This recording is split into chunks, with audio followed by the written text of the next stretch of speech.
be rizikos siųsti kamuolį į priekį ir labai geras perdavimas ir gali būti rezultatyvus perdavimas. Taip ir yra, trečia. Nusileidęs į gynybos liniją ir padeda savo ekipai pradėti pozicinę ataką. Čia labai gera reakcija, kurią pademonstruoja grąžindamas kamuolį iš šoninės linijos Losonas. Uzočiukų, baudos aikštelėje, smūgis į vartus ir puikus įvartis.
Gražiai kombinuoja Sūduviečiai.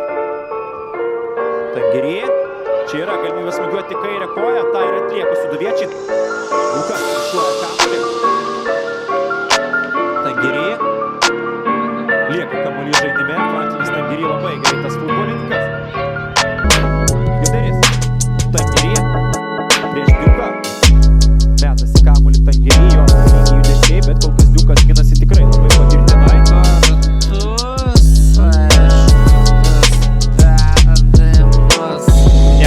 Prieš Telšių Džiugą.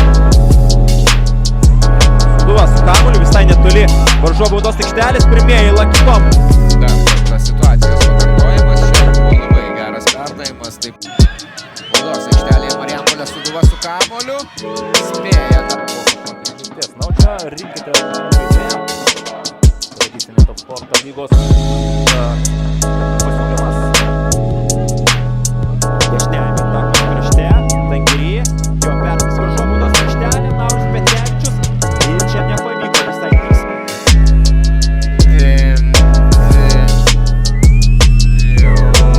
Labai yra dėl to smagu. Leo Ribeiras su kamuoliu, jo lygiai judesiai, bet įveikti visgi jam nepavyksta šiame etape.